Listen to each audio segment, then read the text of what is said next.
Yo, what's going on, guys? I'm 10, and this is my girlfriend's 2006 Acura RSX. And today, we're going to be replacing the serpentine belt. So really all it is the one bolt for the tensioner right there. So, what you're going to do is you're going to throw the 14 right on that nut. Not sure if you guys can see it. Right on the tensioner. You crank it as hard as you can to the right, and then it's going to release tension on this belt, and you can just slip it off of here, right?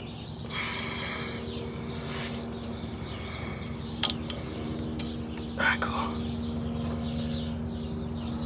It's getting harder. It's a lot fucking harder than it looks. Yeah? And the next step is to get it off the ground. And obviously, before you get the car off of the ground, you're going to want to break these lugs. So let's do that. And then you're going to want to jack up the car. So I don't know how far along you guys are in your mechanic journey, but most jack points are going to be either pads or a pinch weld. This is what they look like. Most of the time, you're just going to have to get underneath the car and line it up yourself. And then once it's up in the air, since it's already broken, you can just loosen this. And unfortunately, I don't have my gun right now, so I can't show you, but I do highly recommend buying this gun right here. It'll save you a lot of time.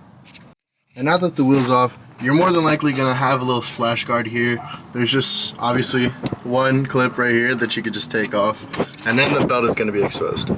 So all you have to do is unloop it from the side, just like this. You can just pull it through.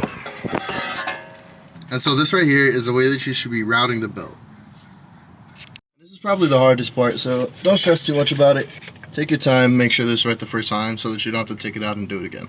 They actually gave me the wrong part, so don't go to AutoZone. This is the correct part number, 7PK1730.